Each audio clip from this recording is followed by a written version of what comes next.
Chapter 11. Ammon was about ready to admit defeat. He had circled the entire temple compound a dozen times, but he found nothing but an imposing bare brick wall. He made a few experimental attempts to scrape away mortar with a stick to try to remove a brick, but the mortar was in good repair, and the temple, situated as it was in the very heart of Uruk, had a constant flow of traffic on all sides, so that he could not work at removing a brick for more than a few minutes without being interrupted. Finally, he gave up in disgust, cursing Akala and all of her ancestors. The next day, he tried again. He bought a pointed bronze awl at the market, and began a more determined attack on the wall, at a point where a fold in the wall hid him from much of the casual traffic of the city. He kept at it with occasional breaks until, after 2 hours of hard work, he was able to wiggle a brick loose.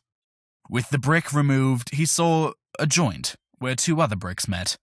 The wall was at least 2 bricks thick. Was it possible that it was 3 or 4? This was getting him nowhere. So what if he did open a hole in the wall? What then? Would he ask Aya to take a message to Iltani telling her where the hole was and when to meet Ammon for a brief whispered conversation? He concluded that the way to go was written messages. He figured that Iltani must be able to read, for why else would she be carrying around the tablets on at least 2 separate occasions when he had seen her? Based on his conversation with Dungi, there was apparently a network of spies feeding a constant diet of information to the Temple Council. Some of that information was likely to be written. Maybe he could penetrate the network and sneak in secret messages on their tablets. No, that was stupid. How was he supposed to figure out who the spies were? And if he did, how would he get their tablets to write secret notes? And if he did, how would he ensure that his notes would reach Iltani? No, that was a ridiculous idea. What about a disguise? Hundreds of people went into and out of the temple each day without any problem at all. Ammon sincerely doubted that any more than a handful of people there would recognize him anyway. The only people at the temple who knew him by sight were a couple of guards, Akala, Aya, and perhaps 1 or 2 servants from the dinner. His disguise wouldn't even have to be very convincing. But of course, if he approached Iltani and spoke to her, he would likely be found out in a moment. What then? A disguise to get in, and then secret messages left somewhere on the grounds where Iltani could retrieve them? Maybe. The first thing to try would be the disguise. The problem was that he was already essentially in disguise. His eyes were as common a brown as anyone in Uruk or Eridu. His hair was a few shades lighter than the black of most Sumerians, but not remarkably so.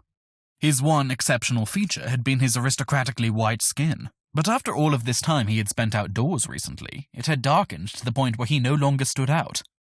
If only he were bigger and had his beard, he would look like half of the men walking in and out of the temple. A fake beard might do the trick, but how would he make it look realistic? He walked as he tried to think of a decent way to disguise himself. He went around the temple once, and then twice.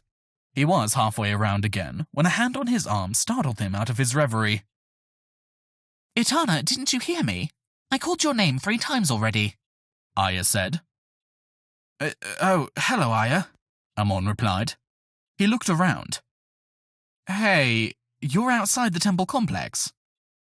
Yes, what of it? She asked. Are you allowed to do that? I thought priestesses couldn't leave the temple complex. Priestesses aren't allowed to leave the complex, but I'm not a priestess, she explained. You're not? So what is your position there? Ammon asked. I live at the temple, Aya said hesitantly. Are you an orphan like Iltani? Ammon pressed, curious at her evasiveness. Not exactly, she answered. He suddenly realized that he was interrogating her, and he consciously made an effort to stifle his curiosity. It's okay if you don't want to talk about it. So, what were you doing out here? I saw you walk past the gate 3 times, she asked, changing the subject. He decided to deflect her question with a bit of humor. I'm enacting an ancient curse I bought from a witch. It's supposed to make a certain jealous old crone who banned me from seeing my sister lose all of her hair. It won't do you any good, Aya said with a laugh. Akala always wears headdresses because she has very little hair left as it is. He shook his head in mock consternation. I knew I should have chosen that spell that would have turned her into a toad. Aya laughed again and put her hand on his shoulder. Are you always so funny? She asked. Not usually, but it's amazing how trying to come up with clever things to say to make a pretty girl laugh improves my wit, he said with a wink. She laughed again. Clever and honest, she noted approvingly. It's not often that you meet someone with both of those qualities. Too true, Ammon lamented. As the philosophers say, it is no virtue to do what comes naturally. That means that an honest man who's as dull as an ox isn't virtuous at all, since he simply lacks the imagination to lie properly. Someone who's quick-witted enough to come up with really excellent lies, and yet who tells the truth anyway, that is someone with true moral fibre. As he spoke, he was hyper-conscious of the electric tingling in his skin that Aya's hand on his arm was causing. And does your moral uprightness extend to acts of chivalry as well? She asked, as she gave his arm a light squeeze. He sketched a brief bow, careful not to risk dislodging her hand by bowing too low. But of course, he assured her. How fortunate, she exclaimed. I was just looking for someone to join me for lunch, but I wouldn't want to entrust myself to just anyone. Fortunate indeed, Ammon agreed. It just so happens that escorting pretty girls to lunch is a specialty of mine. Is that so? Aya asked. Her green eyes sparkled, and her voice took on a teasing tone. You must have extremely tough moral fibres if you constantly go about taking pretty girls to lunch and yet remain as upstanding and virtuous as you claim. Ammon paused as he recognized that she was flirting with him, and that his answer to her teasing insinuation would either signal to her that he was interested or allow him to pull back without hurting her feelings. Balashi's voice rang in his head again. In a few months at most, some pretty young girl will catch your eye. Shut up, Balashi, he mentally growled to himself. He smiled at Aya and gave a theatrical sigh. Alas, despite my great skill in the area, due to the demands of my olive business, I rarely find the opportunity to exercise my abilities. There are surprisingly few pretty girls who spend their time traipsing about olive orchards. A pity, Aya said in commiseration. But if I measure up to your standards of beauty, I suppose I might help you to test your moral fibres. Ammon's eyebrows shot up, but despite his accelerating heartbeat, he kept his cool. I don't know, he said dubiously, as he stepped back and gave her an appraising look. My standards are pretty exacting. Aya slapped him playfully. When a girl goes fishing for a compliment, you're supposed to give her one, not size her up like a...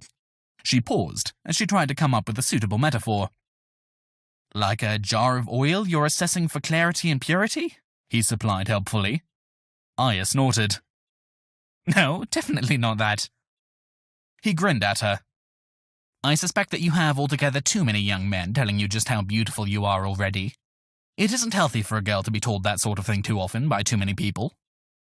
He said it to tease her, but he meant it. Aya's skillful flirting suggested that she was quite well practiced in the art. Huh, she replied. I'm starting to think that you weren't being truthful when you said that you constantly escort pretty girls to lunch. There can't be many girls who like being told that it isn't healthy for them to receive compliments. Honesty is my most defining feature, remember? Oh, in that case, I suppose I can forgive you, but only because honesty is so very rare, and because I can see that you require the opportunity to work on both being honest and complimentary. You may escort me to lunch, but only if you promise to give me a minimum of 3 honest compliments. Let's see, Ammon said. He held up a finger. I can see that you're very used to getting your way. He held up a second finger. It's clear that I have met my match when it comes to clever repartee. And he added a third finger before Aya slapped his hand away with a dramatic eye roll. None of those count, she informed him with a huff. They were scarcely compliments at all. You can try to think of something more suitable on the way to the market. She took Ammon by the arm and began leading him toward the temple market. Let's get bread and cheese, Ammon suggested. Then we'll swing by my partner's warehouse. I have a type of olive there that's different from anything you've ever tasted before. Is that so? Aya asked. It is so, Ammon asserted. These olives will change your life. They're so delicious, you'll swear that you've gone to heaven and are dining with the gods.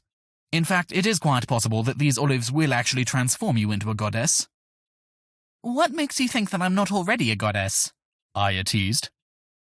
Ammon stopped and stepped back from her again, then took a good, hard look as he slowly walked around her. What did I tell you about assessing girls like this? Arya demanded as he took his time. Ammon didn't answer, but continued to examine her so closely that her cheeks flushed. I'm trying to decide what you might be the goddess of, he told her eventually. Well, you'll never figure it out by just looking at me, she protested. Perhaps I'll show you, once we get to know each other better. Fair enough, Ammon agreed. But if you turn out to be the goddess of small, vicious animals or the goddess of tall, itchy grasses, I don't think I want to know. I don't know. I suspect you might like to be on the good side of the goddess of small, vicious animals, Arya replied. Certainly you wouldn't want to do anything to irritate her. And I happen to know that all wise hunters pour a libation to the goddess of tall, itchy grasses before they leave home. Oh, it was that one crucial piece of knowledge that I lacked to make my hunting trips a complete success, Ammon answered. I wish I'd known that 6 years ago. Well, you'll just have to make up for lost time, Arya said archly. Was there a specific tall, itchy grass you happened to run afoul of 6 years ago?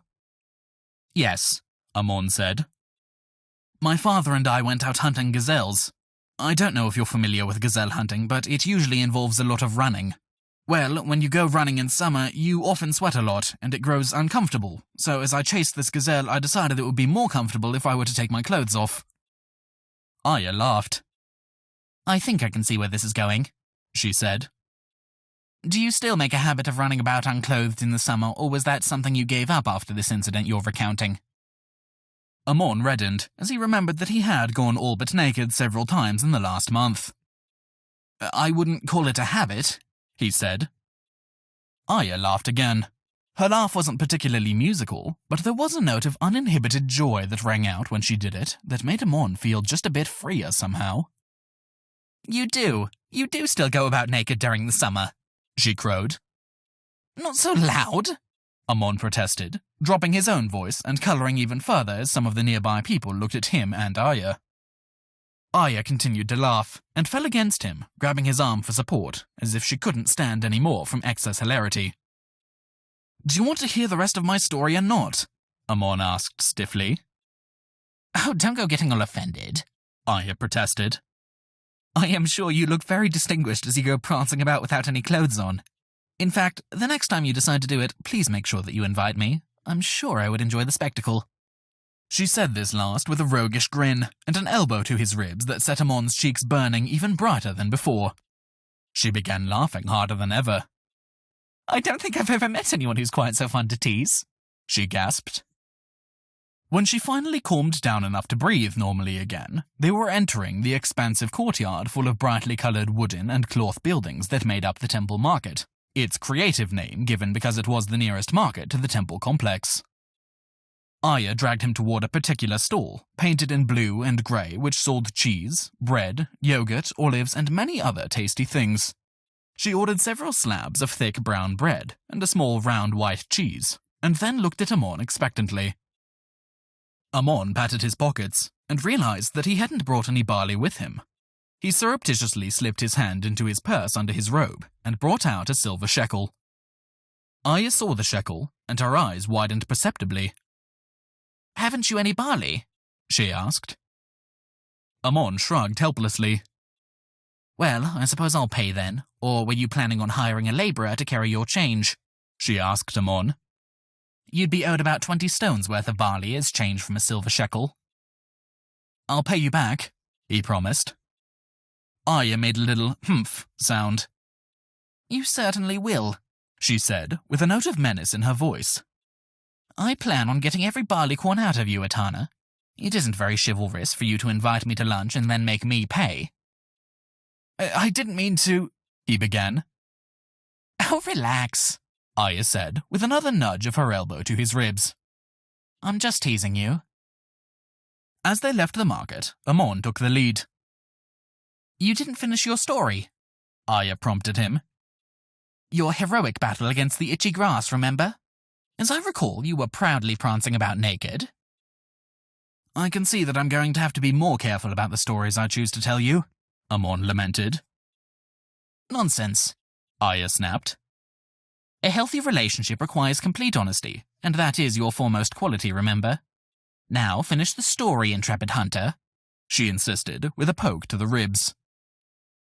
Well, I suppose you've already guessed how it went. A while after I left my tunic behind, I was chasing a gazelle through some thick underbrush. In order to avoid some thorn bushes, I cut through a thicket filled with tall, dark green plants with jagged leaves. Before I was even fully out of the thicket, I felt my skin burning. I had an angry red rash all over my body, and I mean my entire body. I had to walk for probably 3 leagues or more with my dad before we reached the spot where we had left the wagons. You see? Aya told him. The moral of the story is that you really want to be on the good side of the goddess of itchy grasses. She poked him in the ribs again. Ouch! Ammon protested. I can see that if I am to make a habit of being around you, I'm going to need to remember to wear my armor. Ooh, I'd love to see you dressed in armor, Aya cooed. Do you wear it often? Are the battles between the forces of the olive growers and the menacing barley farmers often quite fierce? Ammon winced. He needed to remember to watch his tongue around this girl. His slip triggered memories of his conversation with Balashi from several nights ago. Akala had sent an attractive woman to distract and interrogate Balashi, and his friend had told him that he was going to be seeing her again, despite knowing that she was a spy. Could Aya be the younger, prettier version of the woman Akala had set on Balashi? She was certainly moving much faster than was altogether comfortable. Her breakneck pace was leaving him more than a bit breathless, though trying to get her to slow down was the furthest thing from his mind. Whether she was interested in Ammon for his own sake, or she was a spy for Akala, Ammon vowed to watch what he said around Aya much more closely. The olive growers generally have the upper hand, because our armor is made of stiff bark, he told her. The barley farmers have only armor woven of barley stems, so they generally get the worst of any engagement. Well, even if you don't fight fair, I feel safer just knowing that I have such a valiant warrior at my side to protect me, Aya said. She wrapped her arms tightly around Ammon's arm and gave him a hug. With this pretty girl pressed up against him so closely, Ammon felt the blood racing through his veins and his heart pounding like a drum. It was warmly pleasant and absurdly frightening at the same time. He felt almost exactly as he had 2 years ago, when he went with his father to his uncle's house during harvest time. The laborers had piled up huge mounds of hay in the fields, in preparation for loading the wagons. One of the mounds was heaped up close to a lone oak tree. Several boys, children of the servants of his uncle's estate, were climbing the tree and leaping into the mound of hay. Ammon had snuck away when his father wasn't paying attention to take a closer look. When he approached them, the boys had taunted him and dared him to try it. Confident in his own superiority, Ammon had climbed higher and higher into the branches of the great oak, until just looking down at the ground threatened to make his head spin. He was so high up that the boys below him looked like grasshoppers. Ammon had quickly released his grasp of the tall branch and leapt before he could have second thoughts and risk shaming himself in front of these boys. The feeling of falling had given him exactly this same heart-pounding sensation of excitement and loss of control. As he recalled, he had shot straight down into the middle of the haystack, all the way to the ground, and it had taken the efforts of all the boys to dig him out. They were frantic with worry that they would be blamed if the prince came to harm. Ammon had nearly suffocated before they finally pulled him out, and it had taken all of his willpower not to panic as the fine dust sifted into his eyes and nostrils in the dark, dank heat of that stifling haystack. All of the boys, including Ammon himself, had received a hiding from the nearby adults, who had eventually noticed that something was amiss. He sneaked a look at Aya as they made their way toward Namhu's warehouse. He barely knew anything about her, but he already could see that she was about as different from Iltani as it was possible for a human being to be. She seemed a lot like him, willing to leap into things with wild abandon without much consideration for the consequences. If he were going to survive the week, let alone the next few months, he had best slow things down a little bit. When they arrived at Namhu's warehouse, Ammon went in with Aya. Laborers were busy loading up 3 wagons with empty jars in preparation for filling at the brewery before the trip to Eridu. There would be no pots or plates this time. Ammon was gratified to see that Namhu's faith in him extended so far as convincing his father to grant him the use of 3 wagons for the trip. My partner Namhu is preparing these jars for our trip. We'll be leaving tomorrow to fetch olives and oil back to Uruk, Ammon explained. What will you be taking in the jars to sell in Eridu? Aya asked. Beer, Ammon replied. "It will be easy to wash the remnants out of the jars before we put in the olives." "Don't they already have beer in Eridu?" Arya probed innocently. "Of course," Ammon replied condescendingly. "Eridu probably produces more beer than anywhere else, but Urukai beer tastes differently from that made in Eridu." "And the people in Eridu are lovers of variety. They enjoy trying things that are different, like new beers?" Arya persisted. Ammon opened his mouth to answer, and then snapped it shut again. He realized that she was onto something, and what was worse, she was right based on the very same logic he had used with Namhu just a short time ago. The Eriduni would hate Urukai beer. Most Eriduni were very conservative and suspicious of change. They were quite slow to try anything new, as Namhu's attempt to sell pots had already demonstrated. They wouldn't want Urukai beer. If Ammon and Namhu had to wait around in Eridu trying to sell their foreign beer before they could return with their olives, they stood to lose a lot of money. Arya giggled. "You look like a moonstruck ox," she said. "Did you not stop to think about your choice of wares before now?" "Enki, save me, I'm an idiot," Ammon admitted ruefully. "I hadn't stopped to think much about what we're taking to Eridu, other than to choose something liquid and easy to clean out of the jars. That was extremely stupid of me." Arya smiled. "You're welcome, Itana. My consultation fee is 1 silver shekel." Ammon reached into his robe and took out the same silver shekel he had pulled out at the market. "You have certainly earned it," he told her sincerely. "No, silly, I was just teasing," she replied with a playful slap.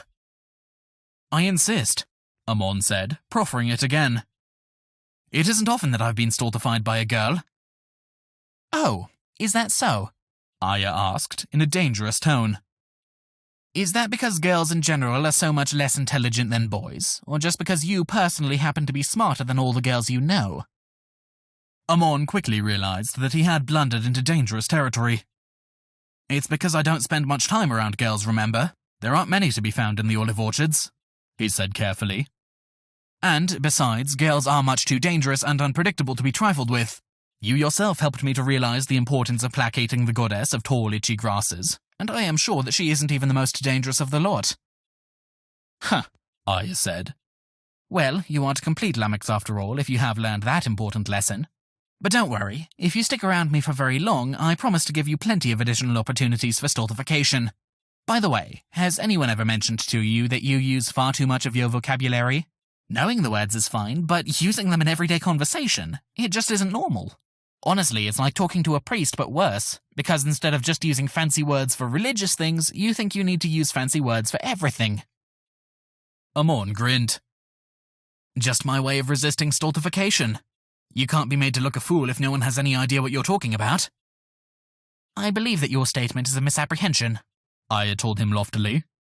"But I shan't dwell on the matter of such inconsequential importance, for your penchant for elevated vocabulary is most beguiling.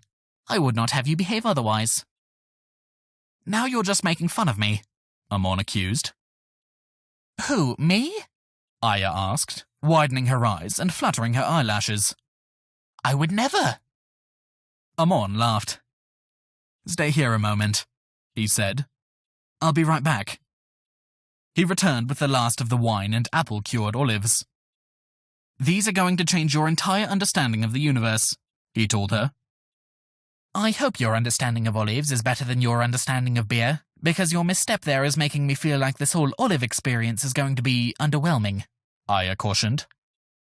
"Well, maybe I have been overselling the properties of these olives just a little," Ammon admitted. He sat on the ground next to Arya and began tearing one of the loaves of bread. Arya made a small noise in her throat. When Ammon looked at her, she harumphed. "You think I'm going to have my life-altering olive experience here, in a dirty old warehouse? Oh no, think again, Mr. Romance," she said as she pulled him to his feet. "Let's go. I know just the spot." They left the warehouse, with Ammon carrying the bread, cheese, and olives, wrapped up in a cloth he borrowed from Namhu's office. Arya took him by the hand, interlacing her fingers with his, and leading him out through the northern gate of Uruk. As they passed through the gate, Ammon noticed a couple of guards looking at Arya and making crude comments to each other. He gave them his best intimidating look, but rather than stop, two of the guards began catcalling instead. Hey, honey, drop the kid and let me show you what a real man can do, one of them said. Aya did not look back, but hastened her pace and pulled Ammon along with her. Someone needs to do something about the guards at the gates, he growled. This isn't the first time I've seen them hassling pretty girls. So you do think I'm pretty after all, do you? She asked, deliberately distracting him from the guards. Compared to those guards back there, I guess I do, Ammon confirmed. Though it's a close call between you and the hairy one. He does have a very nicely oiled beard. Aya slapped him playfully. Serves me right for asking the opinion of a boy who gets misty-eyed over… what was it you asked me to tell Iltani about? Moon cows? It's sea cows, Ammon responded indignantly. And just so you know, sea cows are a very noble and distinguished race of creatures. I once learned a great lesson about the meaning of life by watching a herd of sea cows for half the day. Oh? Aya asked. And was Iltani of the same opinion about the fascinating philosophical implications of the noble sea cows? Or was she more interested in devouring their tender white flesh than in discussing the compelling meaning of their existence? Unlike certain brutes of my acquaintance, Iltani has a delicate and sensitive soul. She was enchanted by the ephemeral nature of life, love, and success as illustrated by the sea cows, Ammon replied. I am sure I saw tears in her eyes when I sang for her my magnum opus, Gugalana, mighty hero of the sea bulls. Aya burst out laughing so uproariously that Ammon had to stop and hold her up to keep her from falling over. She laughed so hard that she had tears in her eyes. When she finally stopped laughing, she looked at Ammon's puzzled expression and began laughing all over again. Itana, I'm starting to realize that you have no idea exactly how funny you are. What you just said was funny in at least 7 different ways. I'm glad I'm so skilled at humor, Ammon said dryly. I had meant to extract no more than a giggle or at most a brief chuckle. Apparently, I don't know my own strength. Aya pulled Ammon off the road and up a path that led into the hills. Shall I tell you why you're so funny, or shall I leave you to stultify in your ignorance? Aya asked. Ammon considered. Shall I just let you privately consider me a fool, or shall I have you explain it to me so that I can see myself as a fool too? Such a hard decision. First, Aya said, you think that your sister is some sort of delicate flower. Iltani is many things, but no one who knows her would ever accuse her of delicacy. If she were a flower, it would be one of pure bronze with razor-sharp petals.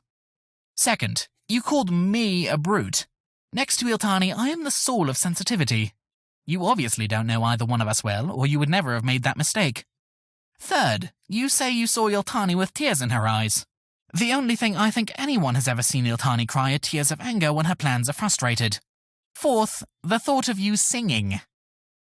Hey, Ammon protested. I sing pretty well.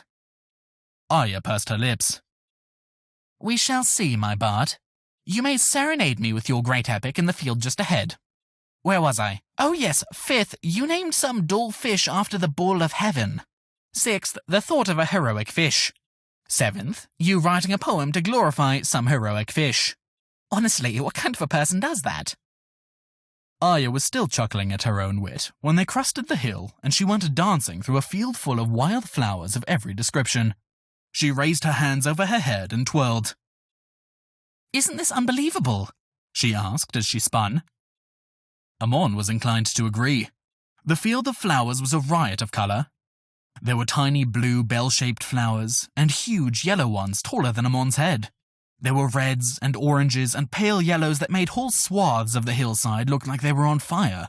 There were purples mixed with blues and purples mixed with yellows and more varieties of flowers than he had ever imagined.